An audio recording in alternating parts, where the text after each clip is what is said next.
Stellar has finally moved XLM to being more bullish. I can finally say, for a certainty that this is becoming more and more and more of a focus with their plans, especially when we look at Sorbonne being launched and the whole ecosystem in general. I mean, it's always been about XLM, but a lot of the times, and I can give this tip for sure for a lot of cryptocurrency developers out here, that you may build your crypto up so much and it may look very good on paper, but if the coin itself doesn't have good utility, like upfront in value, we're not just getting into Stellar. We want to know that XLM has a purpose, right? And it's kind of like a double-edged sword because Stellar needs XLM to do well, and I'm going to give you guys some good information in this video, so stay tuned. But I want to explain this, right? Stellar needs XLM obviously, but they can't promote XLM just to the masses, because as soon as they start talking about XLM, they can run into the securities problem, especially because talking about the coin always comes into talking about its price. So you have to be very, very careful, and Stellar leading the way regulation wise, and well, they're really leading the way in all aspects of crypto, if we're being honest, because let's show what this massive problem is that most cryptos on this list are probably going to fall into. Specifically, in this video, we'll be talking about Solana. Solana doing super, super well. Visa talking about them. Visa put a whole page on their website about Solana, how huge Solana can be, but we know better than to just fall for that trap of believing in Solana, because everyone knows on this channel, I've gone over it so many times. Solana is garbage, and this is about to prove me right. And all of this that I'm about to show you guys leads into more bullishness for XLM, the coin itself. And I believe Stellar very firmly will probably take over Solana's position and take over XRP's position, because Stellar can do what XRP wants to do, but it also can do other things like compete with Solana, the smart contract networks, and just allowing people to build and thrive on the network. So to me, it's very obvious over time Stellar is going to win. Now, why is that? Well, let's talk about State Bloat. So this article was written by Garan Tyson, who has talked on the Twitter Spaces there, did an amazing job, and really wrote these incredible articles that break down exactly what's going on in the crypto space with State Bloat. And you guys may be wondering, well, what is State Bloat? Well, it is basically all the data that's on the ledger, right? And this is a big problem, because you can imagine over time, whether you have an NFT and whatever you put on the network, all the validators need to permanently store this information. So this can create a State Bloat problem, where even if there's so much data on the network that's not being used, it's still relevant and it still needs to be stored on the blockchain itself, right?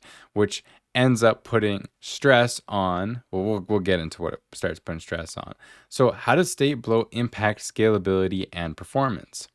So with State Bloat, a meme NFT minted in 2015 might have to be read in order to process a completely unrelated transaction in 2024, which is absolutely crazy to think about. And you can see how many of these networks who aren't thinking about this, and Solana is one of the first movers on it as well.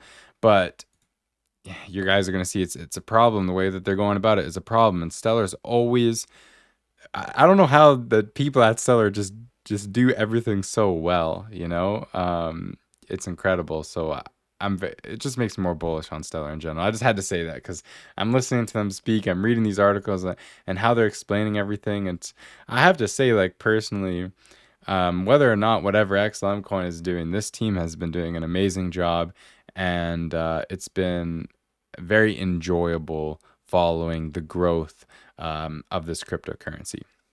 Sorry, I had to mention that. Let's continue on. So, according to an Ethereum Foundation study, once blockchain state reaches significant size, the network is limited to 214 TPS with a SATA SSD, or about 2,400 TPS with the newest, most expensive drive. So, that's obviously a huge deal because your network can say, "Oh, I have this certain TPS," and Stellar released a video on their YouTube channel that was great. I recommend people watch, which is like, what is real TPS? Because a lot of stuff you see about TPS in the crypto space isn't real TPS. It's done under certain conditions and doesn't necessarily actually reflect what real life TPS would look like. And this is another example of this where networks could just one day, oh, the TPS has been going down, the TPS is going down, and you run into a massive problem that some networks, I'm sure this is going to be unexpected for.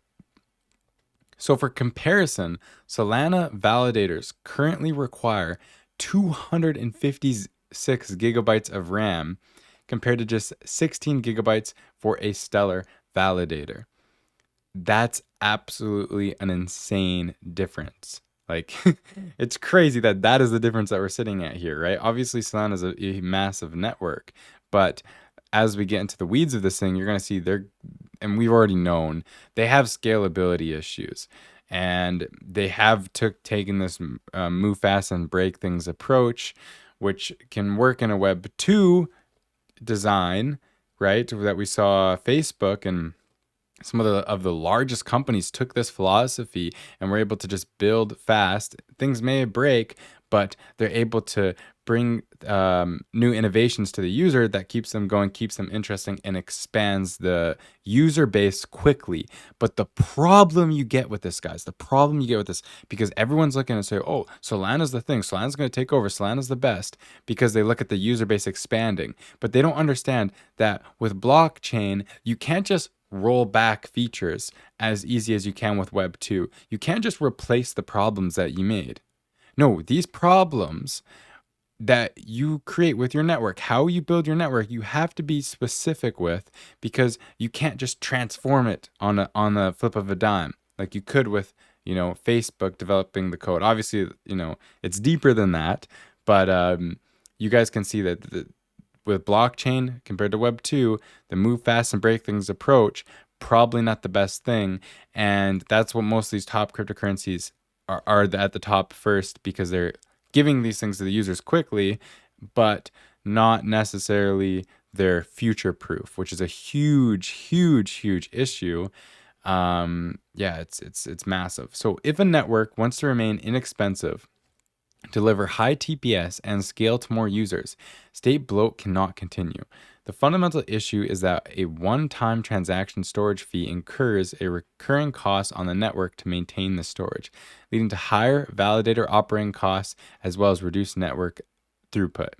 Enter the State Archival protocol on Stellar with State Archival. So what they do, which is different, which I'm going to explain to you guys with this here. I think it's there. Yeah. This is what Stellar does that is different. So instead of just reading the whole article, I'm going to explain it to you guys through, a little bit of art. So you, as the user, you want to send a transaction. And what that goes to, it goes to the RPC, right?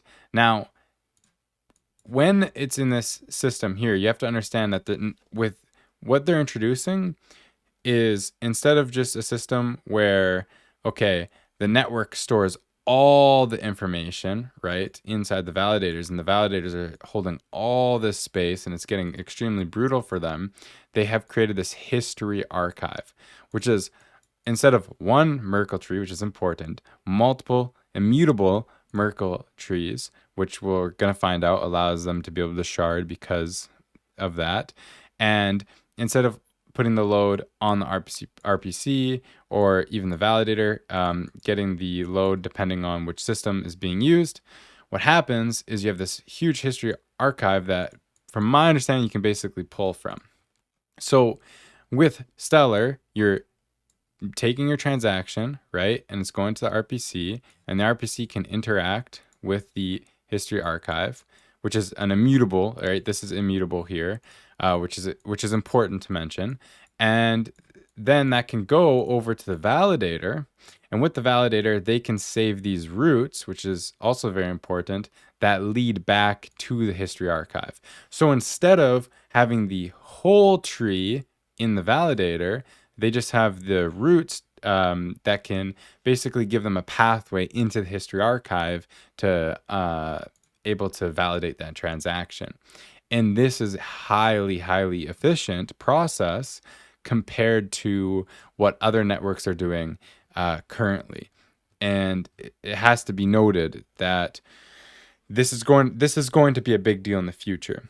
The only reason people don't think that state might not be a big deal in the future, from my understanding, is, well, computers are advancing. We have Moore's law, which is that everything's advancing, everything's getting cheaper over time, so storage might get cheaper. But if the network did reach high scale, the state could absolutely just blow up, and that network could just go from looking really, really good. Oh, TPS is high. Look at these massive TPS we're getting. But then you're also seeing the network completely shut down and fail. So on paper, some cryptocurrency networks look good, but under the hood is where we actually start to figure out that they're not that great. So with State Archival, the Stellar network remains one of the most scalable blockchains. Validators maintain very small databases, leading to fast transaction, execution, and high throughput. This results in cheaper, faster layer 1 network. And this is important because Stellar is doing it all on the network here. What Solana was talking about in the spaces that they had, which was like Solana and Stellar together talking on the spaces about the state problem, Solana was basically saying, well, we could pass some things over to Filecoin. And that's not what we want. We want a network that is the cheapest, the fastest. Stellar will always be the cheapest because they're not a profit. The nodes aren't just profiting off of everybody, which we're going to get into why it's a big deal, especially Sorband and all of that in a second. So while non-validator nodes still need to store archive state, this is still very efficient. While AST is an immutable append-only data structure, meaning that history archives can store it on inexpensive network drives as opposed to the expensive local drives required for high-performance validators. So if we go back to our picture here, you can imagine that, well, now the history archive and the validator and the RPC, they all don't need to be on these super expensive drives. They can just split the load accordingly. And yeah, it's very efficient with the new system that is being released. And also, again, it can be sharded, and sharding is a big deal because this is talking, now we're able to basically enter a new layer of scalability. I don't want to get into sharding in this video because, yeah, we're already over our time, but we're going to keep going. So now we have the part 2, which is Stellar and Solana's Avocado, or Avocado. I don't even know how to say it, Avocado. And these are the scalability state solutions that they're releasing. So while there are lots of ideas to solve state bloat, both Vitalik and Anatoly's designs have significant fundamental flaws. For instance, Ethereum state expiration proposal has a double spend bug that I found.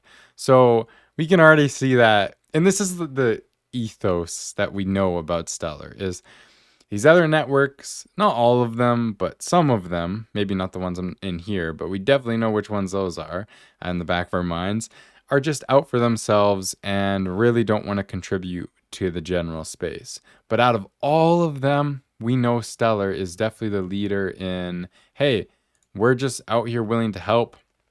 And we just want to see blockchains grow as a whole. If Ethereum takes over, sure. But we're going to try to do our best to make sure Stellar is the best possible platform and interact with other people and create that kind of, ecosystem within the ecosystems.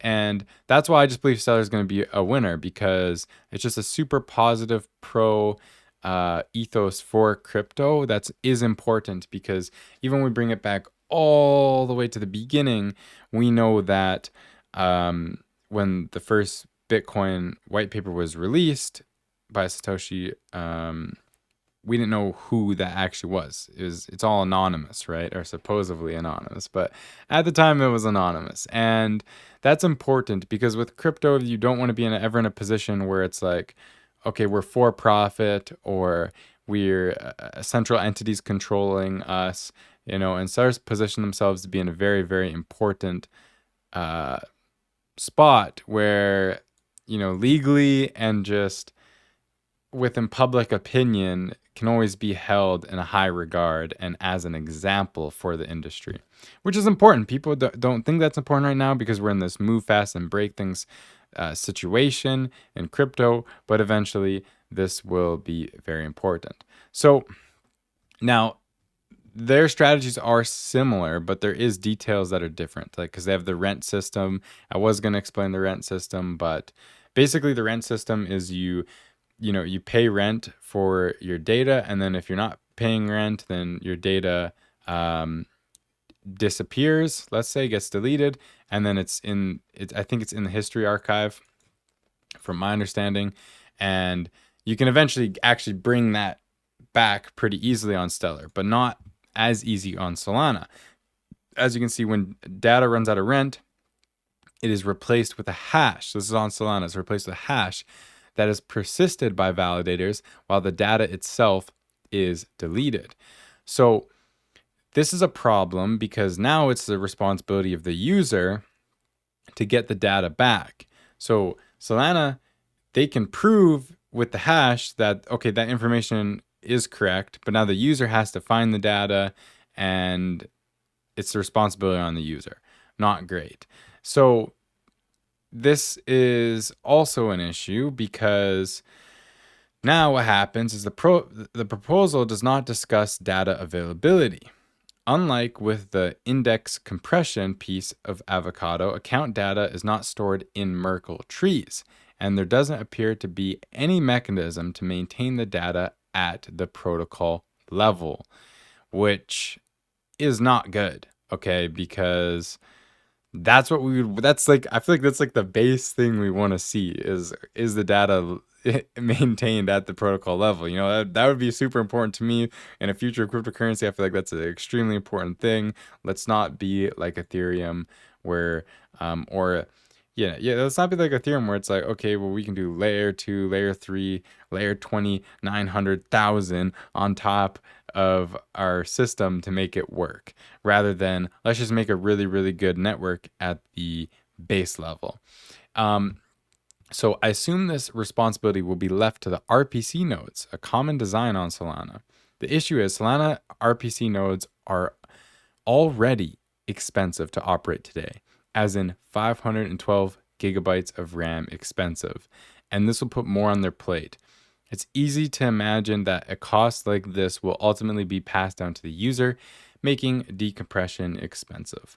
So as we're kind of skipping through some stuff here, but we got to get through it. So think about this is what is being pointed out here. If the protocol isn't forcing the RPC to store all data, and if storing the data is getting more and more expensive, the RPC provider may look to cut costs to turn a profit. If an RPC provider is faced with this choice to store your NFT that you thought would moon or a whale's USDC balance, one can begin to guess which data will be prioritized. Yeah, not good. And it's also not good because it's already launched on Solana. So as far as I know, they're locked in. And we've seen so many issues with Solana, and it looks like we're probably going to get some more in the future. Like right now they're having issues. They've been having issues. And then now it looks like they're guaranteed if they are to grow in the future, they will get issues as well. If you care about getting your data back after it's archived, build on Stellar. Because Filecoin is cool. I don't want to just rely on Filecoin for everything, right? I'd rather just have Stellar that always works and is always good, and then just be able to do everything on Stellar. Solana has historically had periods of high transaction drop rates, when bot trading caused too much congestion. Solana's networking layer couldn't keep up with the transaction volume. While Solana was able to improve the situation in a patch, blockchains are fundamentally network bound when it comes to performance, and network congestion will continue to be an issue as the number of users, validators, and TPS increases. With Avocado, congestion will only get worse. Today, users and bots have to burn fees to submit transactions. These fees help prevent network congestion, because without these fees, attackers and bot traders could overwhelm the network with spam. Fees act as a deterrent and make such attacks too financially expensive to be practical. And we know what Stellar does with their fees, which we're going to get into, which is very, very important. They keep the minimum, and fees are necessary. You can't get around it. But Stellar has them so low compared to any other network. Yet, even when charging fees for transactions, Solana has significantly congestion issues, or has had significantly congestion issues, and Avocado will throw gasoline on the fire. Woo, that's crazy. That is crazy to read. Like, this is I've been saying for years Solana is just dumpster. But shout out to Solana. Like, I don't hate Solana. I've bought Solana. I've been a part of Solana community, but I've just realized over time that this thing is probably not, it doesn't have a good philosophy compared to what I'm seeing with Stellar, right? So I believe in the philosophy and that Stellar has, and I look at the philosophies of these networks to decide, well, which one am I going to get involved with? And Solana, I haven't seen something that I think is going to be long term. With this proposal, validators will be paid to send more transactions. Let me say that again. Solana, a network that has already had problems with the transactions causing significant congestion, is proposing to actually pay validators for sending a new category of transactions, incentivizing even more transactions on the already overwhelmed network. Solana already has a problem with too many transactions when transactions cost money, and with this change, validators will be compensated for sending additional non-user transactions. Non-user transactions, guys. That's the level we're about to get to with Solana. The issue is Solana is designing arbitrage spam directly into their network at the protocol level. Like, that's not good to hear, guys. That's not good to hear. Instead of using one large tree to store all archived information, the Stellar network stores archive state in a collection of small immutable Merkle trees. So we went over that, and you can see in Stellar system there's multiple Merkle trees instead of just one big one, and it's immutable, so it can be sharded, and the scalability can increase. But with Solana, it cannot be sharded. So that's the overview of this massive issue. And with Soroban releasing, it's very, very big, because it's going to be, the state problem is going to be more relevant. State Bloat problem is going to be more relevant on Stellar now that smart contracts have been released. And there's probably going to be a lot more people entering the network, building on the network, developing things. And that can definitely lead us to, a state where we have State Bloat, and it seems like we're not going to have State Bloat because things have been figured out on Stellar's end of things. And what's very important that I want to mention is lumens. I have to remind people of this because people don't realize this. Lumens collected from transaction fees go into a locked account. So Stellar is fundamentally deflationary, right? Obviously, it's deflationary. There's still going to be more Stellar that's injected into the supply that's being sold to run SDF as they continue to build the network up and continue to bring us use cases. But fundamentally, long-term, over time, XLM is going to go down in supply. We can already see the fee pool here. It's actually very, very low. I think it's like 0.01%. I have like a little paint thing here. Yeah, 0.01% is like roughly how much supply we've burnt of Stellar, which is not a lot, but with the network growing over time, more transactions happening, more transactions being burnt, the rent being added in, all these things, we could definitely see the fees, not the fees increase, but just the amount of users will mean our fee pool will increase and Stellar will be more deflationary over time. And XLM is going to reap the rewards of that, which is important. So I wanted to end this video off with mentioning transaction fees, because I think it's extremely important that people understand that when you see Hedera saying, oh, we have 10,000 theoretical transactions or TPS, and then you have Solana, which is absolutely crazy, right? 65,000 is what they could technically do. Well, Stellar right here, the max recorded TPS is 176 and the max theoretical is 1,100. And that's not bad at all, okay? People think that's bad. People who really don't understand TPS, because I'm telling you, a lot of people who talk about TPS on Hedera and Solana saying it's such a big deal. It's not as big of a deal as you guys think. Because if we actually look at all of Visa, people think, oh, they do 24,000 per second, and that's what they do every single day. No, in reality, Visa processes around 1,700 transactions per second, a figure it rarely exceeds, right? And they could, probably theoretically take 56,000 transactions per second, but they're not even going over 1,700. And Stellar's pretty close to that figure.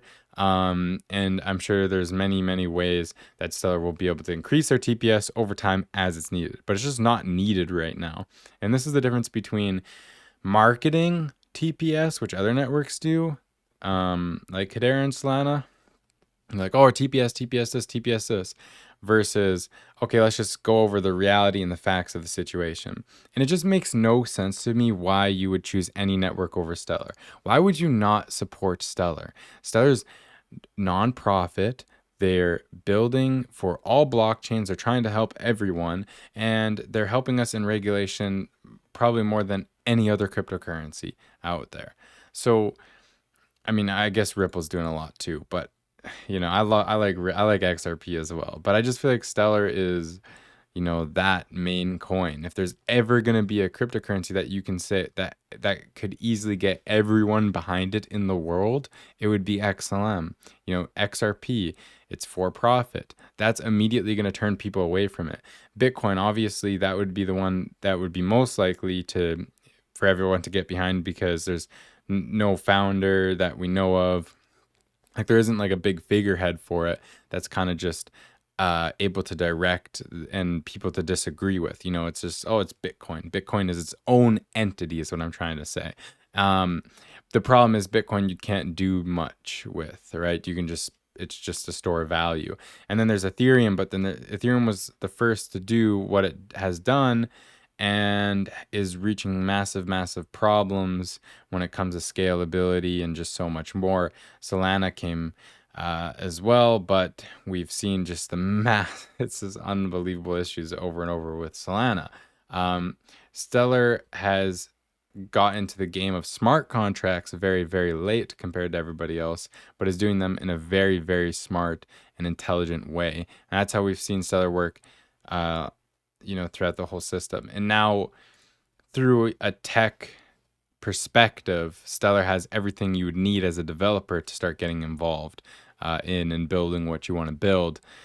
So we're looking very clear to go forward. It's just, I believe, again, what I always say is we need regulation to come down on the crypto. That's going to remove a lot of the ones that probably shouldn't be here. And I mean, when I say regulation come down on crypto, I don't mean just destroy crypto. I mean, give us clarity. And obviously, with clarity, some of these cryptocurrencies have probably broken what they're supposed to be doing and are going to get pushed out of here. And then with regulation clarity, then businesses, institutions can choose which cryptocurrencies they'd like to use, and probably not Solana, because it's breaks a lot. Probably not Ethereum, because I mean, people from Stellar are finding vulnerabilities in Ethereum, as I pointed out. So, and Ethereum just isn't scalable. Like, you guys want to see the TPS of Ethereum? I mean, I'm sure everybody knows it, but if you don't, the max theoretical TPS is 119. So again, a lot of these other networks are going to have to start, as cryptocurrency grows, which it is growing, they're going to start having to pass on their problems to layer 2s, other networks, like Filecoin, which Solana sounds like they're planning to do that in the future if it does become a problem. And yeah, that's the position. The only coin I personally can trust right now is this one. And that's the video. Thank you all for watching. See you guys in the next one.